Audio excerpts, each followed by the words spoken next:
Sir, Bihar में उद्योग चालू करने के लिए युवा लोन सरकार से लोन लेते हैं, क्योंकि जूता चप्पल सब खिंच जाता है, फिर भी उसको लोन नहीं मिलता है। क्या कोई आसानी तरीका सरकार को अपनानी चाहिए?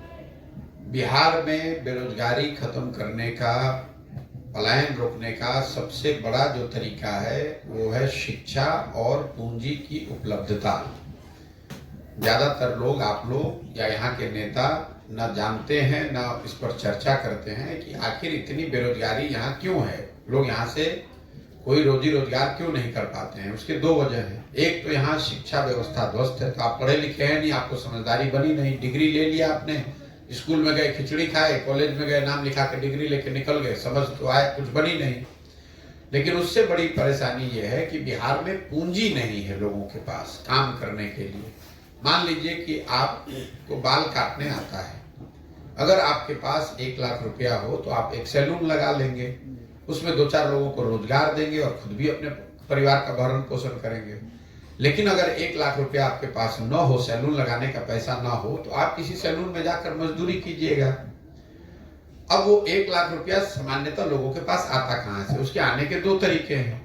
या तो आपके कमाया हुआ पैसा हो, बचत का पैसा हो, उससे आपकी पूंजी बनती है, या दूसरा तरीका है जो आप कह रहे हैं, जो बैंक वाले आपको ऋण देते हैं, लोन देते हैं। पूंजी के समाज में दो ही तरीके हैं, आपकी अपनी बचत और बैंकों से मिलने वाला लोन।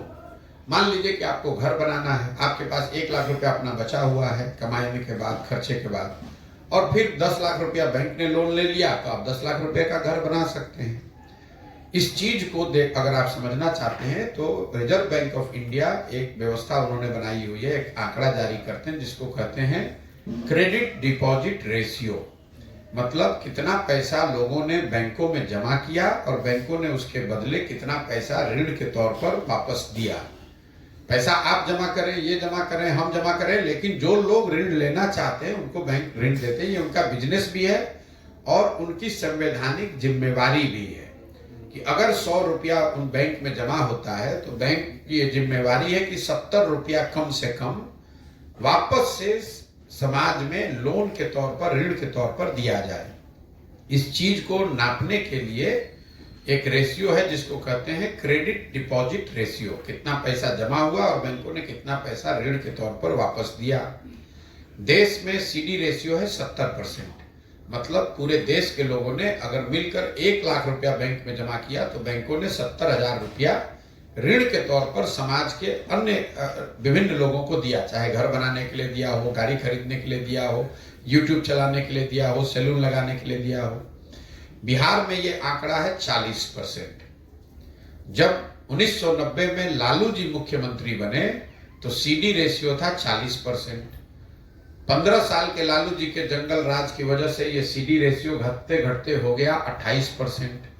फिर नीतीश कुमार के सुशासन के दौर में, उनके अपने शब्द में जो उन्होंने सुशासन किया है, वो 18 साल के बाद ये पिछले साल बढ़कर अभी तक हुआ 40%। अब इसका असर क्या होता है वो समझिए। पिछले साल, अभी आपने कहा कि यहाँ चीनी पेपर मिल नहीं चल रहा है, पिछले वर्ष बिहार की गरीब जनता ने बैंकों में जमा किया 4,61,000 करोड़ रुपया।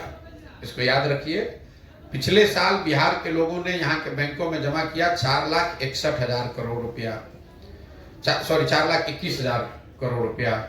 40% सीडी रेशियो का मतलब है कि लोगों को लोन मिला 1,61,000 करोड़ रुपया का। बाकी पैसा कहाँ गया? 2,80,000 करोड़।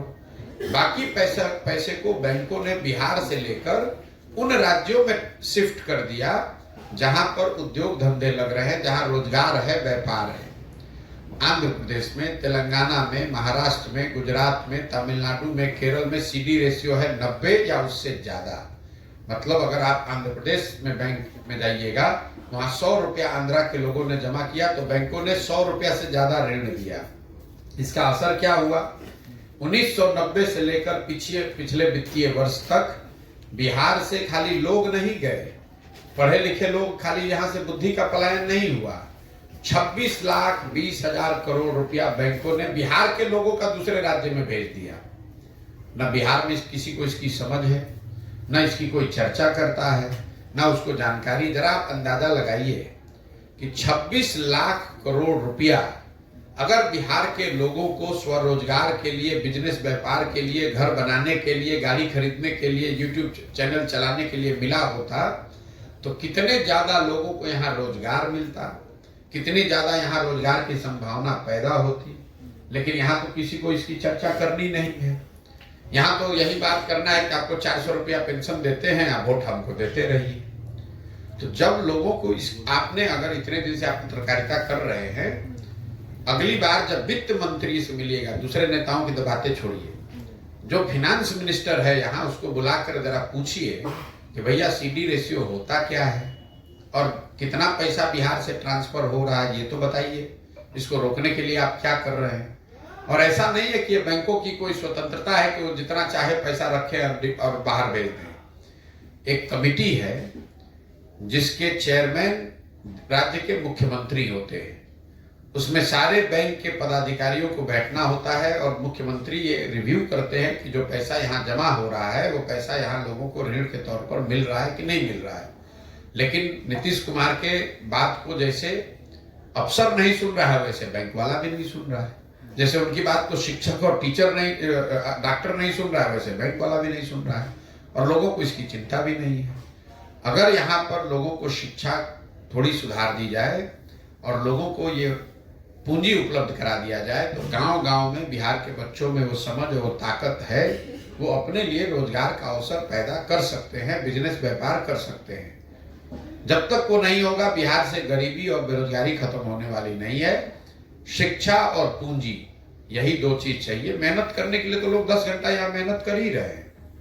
तो पलायन जो है वो सिर्फ लोगों का पलायन नहीं है, श्रम का पलायन नहीं है। यहाँ पलायन को अगर आपको समझना है, पलायन श्रम का है, पलायन बुद्धि का है और पलायन पैसे का है। ये तीनों चीज यहाँ से जा रहा है। तो अगर महाराष्ट्र में कोई फैक्ट्री लगी हुई है जहाँ मोटरसाइकिल बनता है, तो उस फैक्ट्री को जो लोन मिला हुआ है उसमें भी बिहार के लोगों का पैसा लगा हुआ है। वो फैक्ट्री में जो मोटरसाइकिल बन रही है उसमें मजदूर और इंजीनियर जो काम कर रहा है वो भी बिहार का लड़का है। और वहां जब मोटरसाइकिल बन जाता है तो उसको लाकर जहां बेच रहा है वो भी बिहार है। तो आजादी से पहले क्या होता था, आप यहाँ कपास का खेती करते थे, अंग्रेज यहाँ से कपास उठाकर ले जाता था इंग्लैंड में, वहां उसको कपड़ा बनाता था और लाकर फिर आप ही को बेचता था। वही हाल बिहार का है।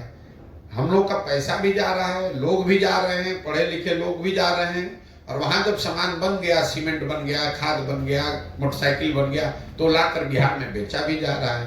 तो उससे आपको लाभ तो होगा नहीं। ठीक है भैया, बहुत बहुत धन्यवाद। एक मिनट सर।